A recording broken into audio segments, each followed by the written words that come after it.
Technique ক্লাসে তোমাদের সকলকে স্বাগত। আজকের আমাদের আলোচ্য বিষয় 2025 সালের নবম শ্রেণীর প্রথম পর্যায়ক্রমিক মূল্যায়নের বাংলার তৃতীয় সেটের প্রশ্ন এবং তার উত্তর।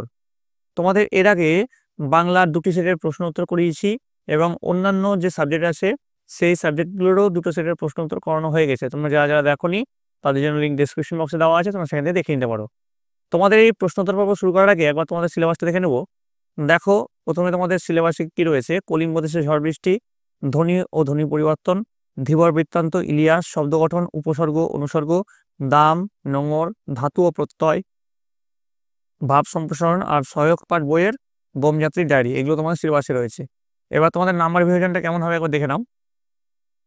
গল্প থেকে থাকবে এমসিকিউ 1 নম্বরের, এসএকিউ থাকবে 2 নম্বরের, তারপরে তোমাদের ভিএসএ থাকবে 2 নম্বরের, তারপরে তোমাদের শর্ট অ্যান্ড এক্সপ্লেনেটরি যেটা আছে ব্যাখ্যাভিত্তিক সেটা 3 নম্বর, আর রচনাভিত্তিক প্রশ্ন থাকবে 5 নম্বরের।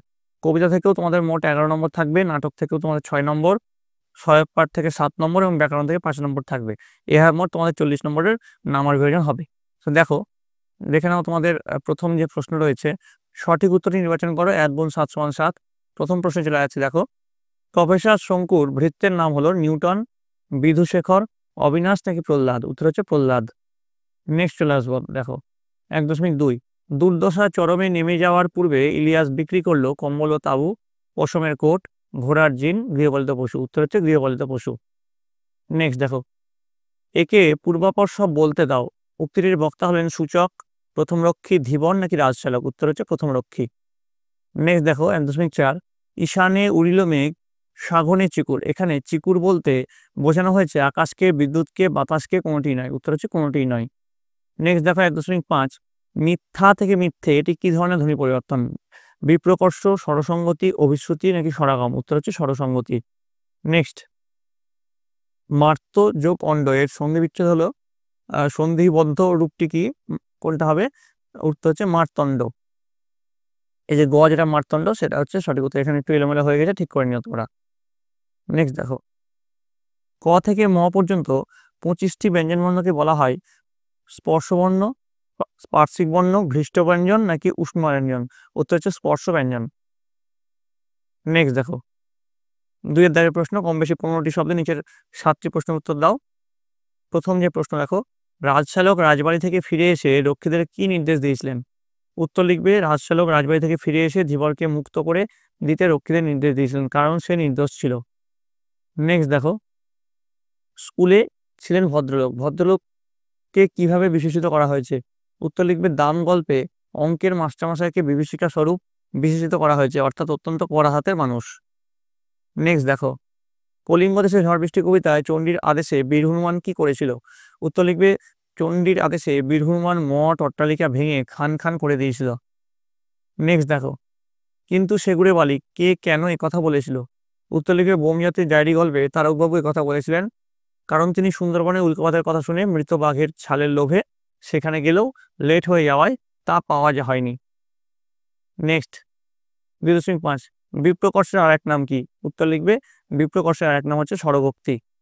পরের প্রশ্ন, দীর্ঘস্বর কাকে বলে? উত্তর লিখবে, যে স্বরধ্বনিগুলি উচ্চারণ করতে অপেক্ষাকৃত দীর্ঘ সময় লাগে তাদের দীর্ঘস্বর বলা হয়, যেমন আ, দীর্ঘই, হস্যু। নেক্সট, উদাহরণসহ বিসর্গ সন্ধির সংজ্ঞা দাও। বিসর্গ স্বরধ্বনি বা ব্যঞ্জনধ্বনির মিলনে যে সন্ধি হয় তাকে বিসর্গ সন্ধি বলে। ঠিক আছে, উদাহরণ হচ্ছে নি যোগ চয়, নিশ্চয়। নেক্সট, মহাপ্রাণ ব্যঞ্জনধ্বনি কাকে বলে? উদাহরণ দাও। যে বর্ণগুলি উচ্চারণ করবার সময় অধিক পরিমাণে প্রাণ অর্থাৎ শ্বাসবায়ুর প্রয়োজন হয় তাদেরকে মহাপ্রাণ ব্যঞ্জন বলা হয়, যেমন খ, ঘ, ঝ ইত্যাদি। নেক্সট 3 নম্বর প্রশ্ন, 3 দাগের প্রশ্ন, কম বেশি 60টি শব্দে যে কোনো একটি প্রশ্ন উত্তর দাও। 3 গুণ 1। প্রথম যে প্রশ্ন দেখো কি আছে, না পাই দেখিতে কেহ রবির কিরণ। রবির কিরণ দেখতে না পাওয়ার কারণ কি? উত্তর লিখবে, ভয়ঙ্কর কালো মেঘে চারিদিক ঢেকে গিয়ে প্রবল বৃষ্টিপাতের ফলে কেউ সূর্যরশ্মি দেখতে পাচ্ছিল না। নেক্সট দেখো 3.2, কবি সারা রাত নিচে দাঁড় টেনেছেন কেন? উত্তর লিখবে, তটের কিনারে নৌকার নোঙর পড়ে গিয়েছে, তাই কবি সারা রাত নিচে দাঁড় টেনেছেন। নেক্সট চলে আসছি, কম বেশি 60টি শব্দে নিচে যে কোনো একটি প্রশ্নের উত্তর দাও। প্রথম প্রশ্নে চলে আসবো। দেখো, 2 চোখ দিয়ে তার আগুন ঝরছে, কার কথা বলা হয়েছে? তার দু চোখ দিয়ে আগুন ঝরছে কেন? 1+2। নারায়ণ গঙ্গোপাধ্যায়ের দাম ছোট গল্পে কতক সুকুমারের অঙ্কের মাস্টারমশাই এই কথা বলেছেন, মাস্টারমশাইয়ের কথা বলা হয়েছে। আর অঙ্কে বরাবর দুর্বল সুকুমার MA পাস করার পরও স্বপ্ন দেখতেন যে তিনি যেন অঙ্ক পরীক্ষা দিচ্ছেন। শেষ ঘন্টা পড়ার সময় হয়ে এসেছে, কিন্তু তার একটি অঙ্কও মিলছে না। কতকের স্কুল জীবনের আতঙ্ক, অঙ্কের মাস্টারমশাই স্বয়ং তার গার্ড হয়ে সামনে এসে দাঁড়িয়েছেন। ছাত্র অঙ্ক পারছে না দেখে মাস্টারমশাইয়ের দু চোখ থেকে আগুন ঝরছে। নেক্সট দেখো, ফলে প্রতি বছরই তার অবস্থার উন্নতি হতে লাগলো। কার উন্নতির কথা বলা হয়েছে? কিভাবে তার অবস্থার উন্নতি হয়েছিল লেখো। 1+2। দেখো, কার উন্নতির কথা বলা হয়েছে? আলোচ্য উদ্ধৃতিতে ইলিয়াসের অবস্থার উন্নতির কথা বলা হয়েছে। আর তারপরে যে প্রশ্ন আছে কিভাবে তার অবস্থার উন্নতি হয়েছিল লেখো, তার উত্তরটা দেখো এখান থেকে তোমরা শুরু করবে, এতটা অবধি লিখবে, তাহলে উত্তরটা হয়ে যাবে। আমি আর পড়লাম না, পড়লে ভিডিওটা লম্বা হয়ে যাবে। সামনে পরীক্ষা, তোমাদের হাতে আমি জানি সময় কম, তার জন্য তোমাদের স্পিডে আমি করানোর চেষ্টা করছি। ঠিক আছে, এখান থেকে এতটা লিখলেই এই উত্তরটা হয়ে যাবে। আশা করি তোমরা সবাই লিখে নিয়েছো। নেক্সট দেখো, 5 নম্বর, কম বেশি 60টি শব্দের নিচে যে কোনো একটি প্রশ্নের উত্তর দাও। 3 × 1 = 3। প্রথম যে প্রশ্ন দেখো কি আছে, ইলিয়াসের তখন খুব বোলবোলাও। ইলিয়াসের বোলবোলাও কিভাবে হয়েছিল? তো উত্তর লিখবে বোলবোলাও শব্দটির অর্থ খ্যাতি বা নাম ডাক।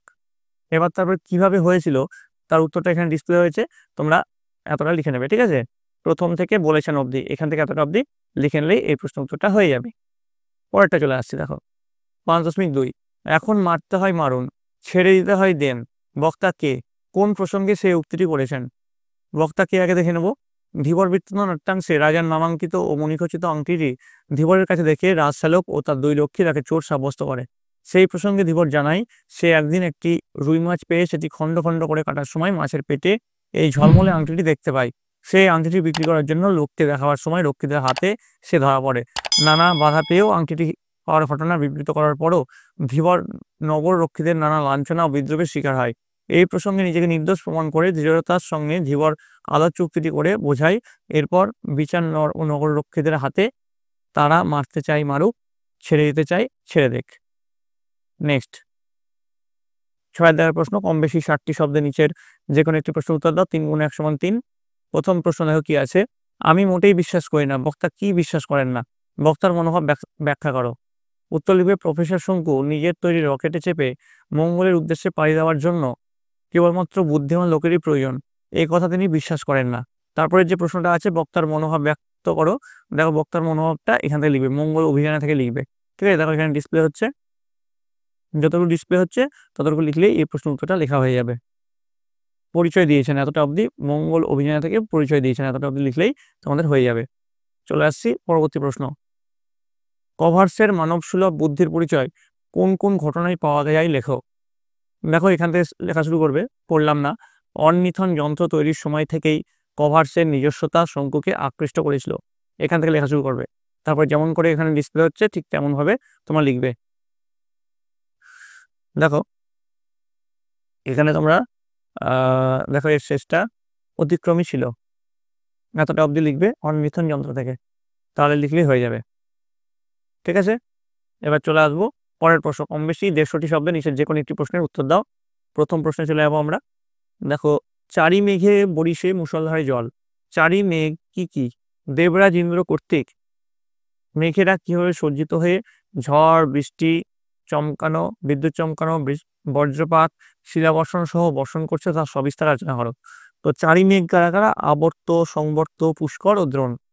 তো তারপরে দেখো পরের যে প্রশ্নের উত্তরগুলো, পরের প্রশ্নের উত্তরগুলো এখানে শুরু করবে, মেঘের সজ্জা ও ঝড়ের আগমন পয়েন্ট করবে, দিয়ে এটা লিখলে তারপর শুরু হলো চারি মেঘ, নেক্সট পয়েন্টে এটা লিখবে। দেখো পরপর পয়েন্টে এখানে লেখানো হয়েছে, আশা করি তোমরা দেখতে পাচ্ছ, ডিসপ্লে হচ্ছে।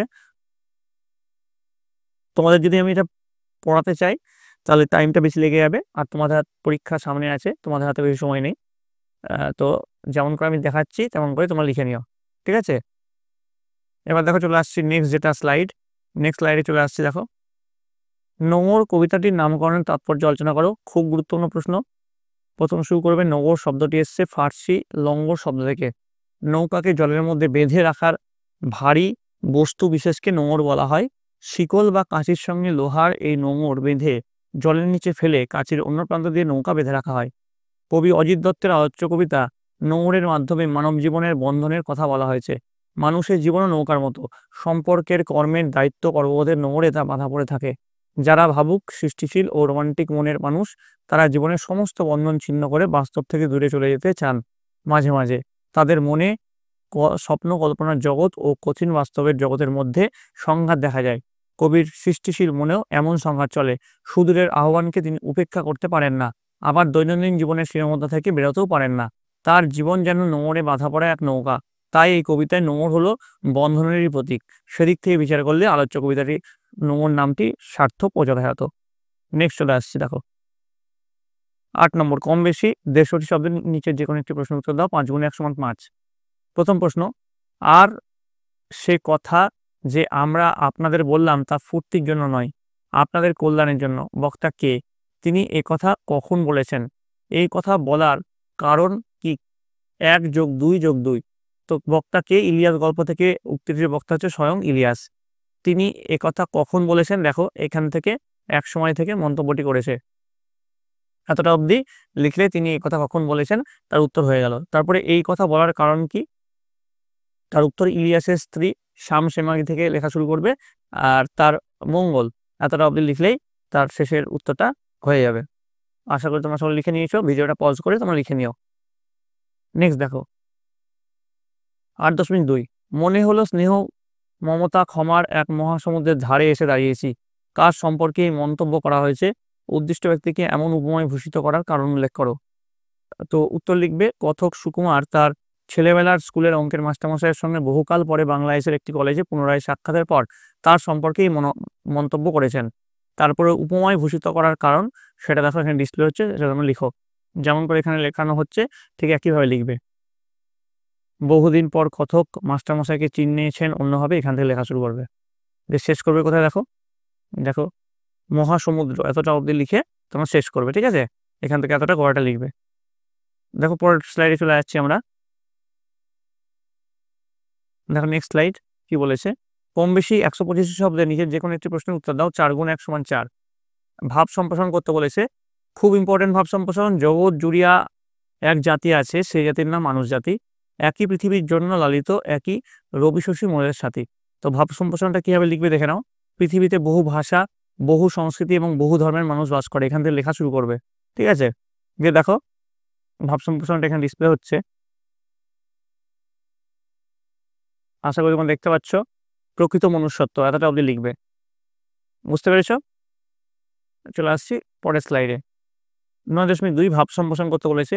শৈবাল দিঘিরে বলে উচ্চ করি শির, লিখে রেখো এক ফোঁটা দিলেম শিশির। তো এর মূল ভাব প্রথমে পয়েন্ট করবে, দিয়ে লিখবে অপরের মহৎ উপকার স্বীকার না করে নিজের অতীতকে বড় করে প্রচার করা অকৃতজ্ঞ লোকের বৈশিষ্ট্য। অকৃতজ্ঞরা সামান্য উপকার করে তা গর্বের সঙ্গে প্রচার করে, অথচ প্রকৃত পরোপকারী নিজের উপকারের কোনো হিসাব রাখে না। তারপরে পয়েন্ট দেবে সম্প্রসারিত ভাব, দিয়ে দেখো যেটা এখানে ডিসপ্লে হচ্ছে। শৈবাল পুকুরের বিশাল জলরাশির মধ্যে জন্ম নেয় এবং তার অস্তিত্ব সেই পানি জলের উপর নির্ভরশীল। ঠিক আছে, তো এখান থেকে লেখা শুরু করবে। বোঝা গেছে? দিয়ে উপকারের মহিমা ম্লান হয়ে যায়, এতটা অবধি তোমরা লিখবে। আশা করি তোমরা সকলে বুঝতে পেরেছো। তারপরে শেষে দেখো এই মন্তব্য, সময় যারা মহৎ তারা অন্যকে উপকার করে নিজেকে গর্বিত মনে করেন। এই ভাব সম্প্রসারণ পাঠ্যপুস্তকের সহায়ক রূপে কাজ করবে এবং বিভিন্ন পাঠ্যপুস্তকের আলোচনা আরও সমৃদ্ধ করবে। তো এটাই তোমরা মন্তব্য লিখবে। তো এই গেল তোমাদের নবম শ্রেণীর প্রথম পর্যায়ক্রমিক মূল্যায়নের তৃতীয় সেটের প্রশ্ন এবং তার উত্তর। তোমাদের যদি এই ভিডিওটা ভালো লেগে থাকে অবশ্যই লাইক করবে, বন্ধুদের কাছে অনেক অনেক শেয়ার করবে। তোমাদের পরীক্ষা হতে আর বেশি সময় নেই, তোমরা সকলে মন দিয়ে পড়াশোনা করো। তোমাদের জন্য আরও অনেক কটা আমি চেষ্টা করবো আর 2 থেকে 3টে বাংলা সেট নিয়ে আসার। তার জন্য তোমরা সকলে কমেন্টে জানাও যে বাংলা সেট তোমাদের দরকার কিনা, নাকি অন্য সাবজেক্টের সেট দরকার, সেটা কিন্তু কমেন্ট লিখে জানাবে। এবং কমেন্টে তোমাদের বিদ্যালয়ের নাম এবং কে কোন জেলা থেকে লিখছো সে লিখতে ভুলবে না। তোমরা সকলে ভালো থাকো, তোমরা সকলে সুস্থ থাকো।